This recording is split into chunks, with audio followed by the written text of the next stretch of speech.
Shalom saudara yang dikasih dalam Tuhan, merdeka, haleluya. Selamat merayakan hari kemerdekaan Negara Kesatuan Republik Indonesia yang ke-81 tahun. Kita bersyukur kita ada di Indonesia saudaraku semua, karena Tuhan titipkan kita di bangsa ini, dan itu sebabnya wajiblah hukumnya untuk kita terus berdoa, karena kesejahteraan bangsa kita, kesejahteraan kota di mana saudara dan saya tinggal adalah kesejahteraan kita.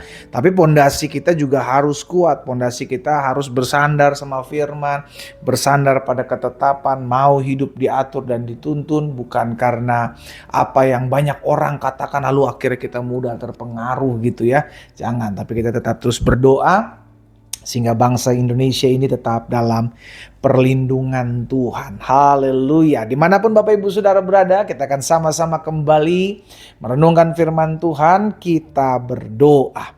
Bapak, terima kasih Tuhan buat hari yang dahsyat, hari yang luar biasa. Hari kami boleh merayakan di mana bangsa kami tercinta Indonesia Tuhan percayakan 1 tahun usianya lagi. Itu sebabnya kami terus berdoa biarlah Tuhan yang memberkati bangsa kami yang tinggal dalamnya ada dalam perlindungan Tuhan.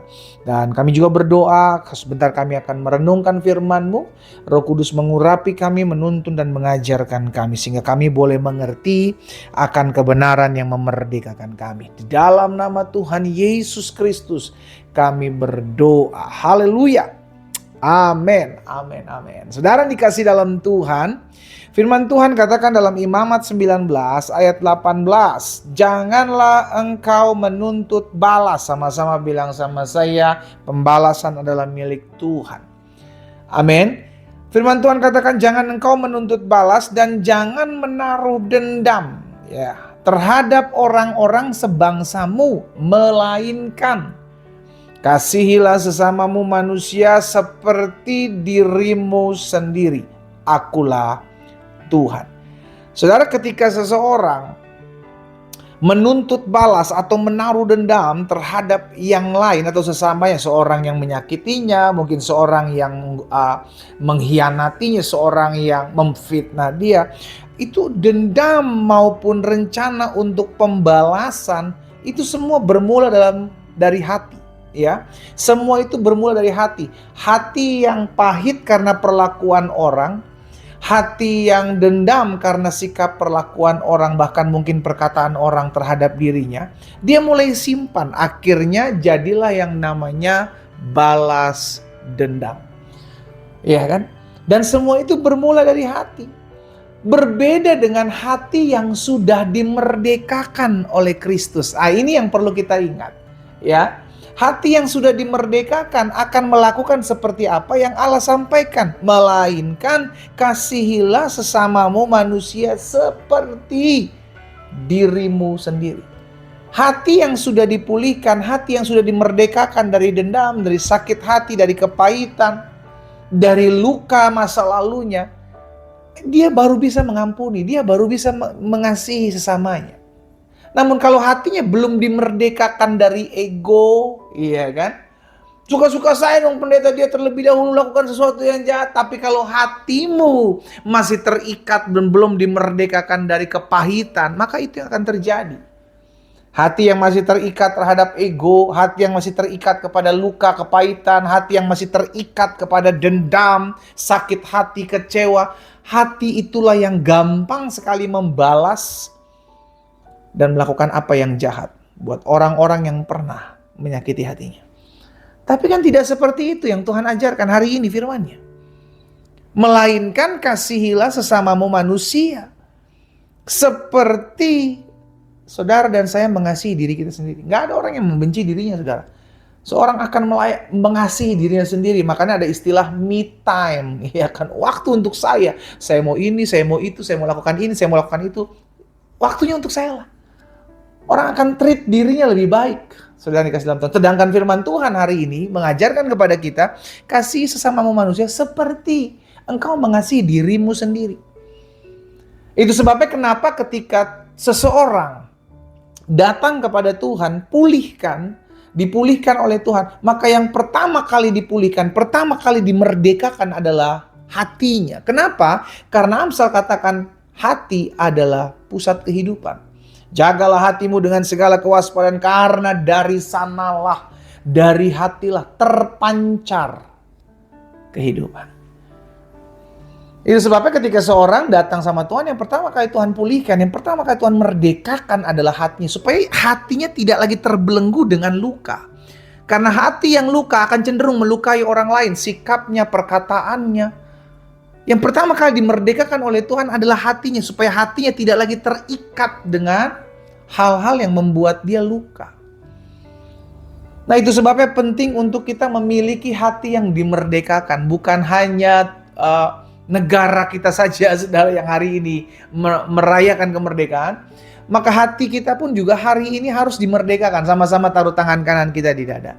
Sama-sama bilang sama saya, hati saya harus merdeka.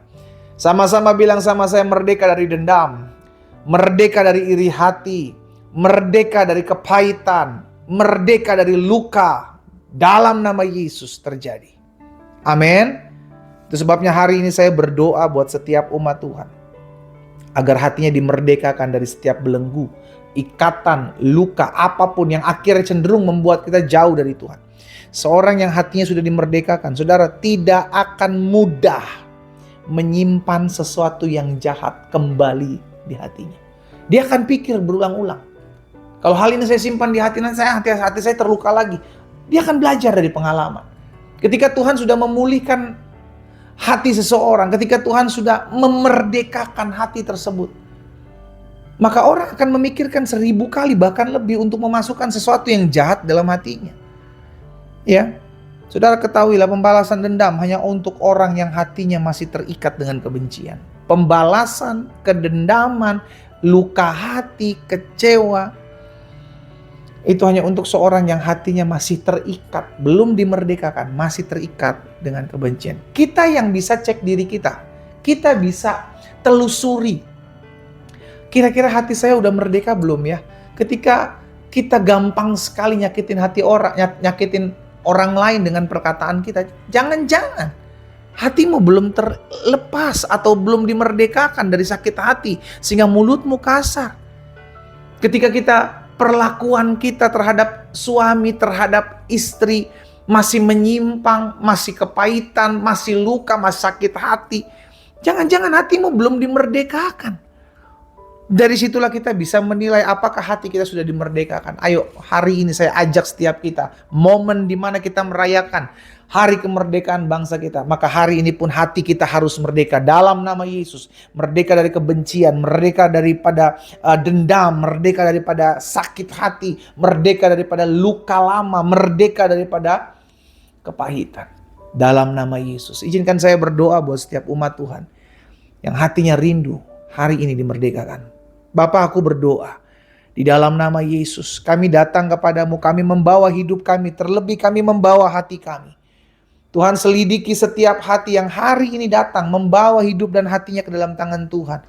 Jika ada hati yang belum dimerdekakan dari luka, ada hati yang belum dimerdekakan dari kedendaman, dari kebencian, dari kepahitan, hari ini dalam nama Yesus Tuhan jamah. Sehingga hari ini menjadi hari di mana kami merayakan kemerdekaan hati kami. Tuhan berdoa, hamba berdoa dalam nama Yesus. Satu persatu Tuhan jamah. Satu persatu Tuhan pulihkan. Biarlah firman yang hari ini kami dengar, kami diingatkan bahwa kami harus melakukan apa yang Tuhan mau, yaitu mengasihi sesama kami manusia. Seperti kami mengasihi diri kami sendiri. Karena pembalasan adalah milik Tuhan. Hamba berdoa, biarlah Tuhan juga jamah yang sakit. Kalau ada yang sakit, mereka mendengarkan firman-Mu, Tuhan sembuhkan dalam nama Yesus. Bahkan yang berbeban berat, Tuhan beri kelegaan. Di dalam nama Tuhan Yesus Kristus, kami berdoa dan kami bersyukur. Haleluya. Amin.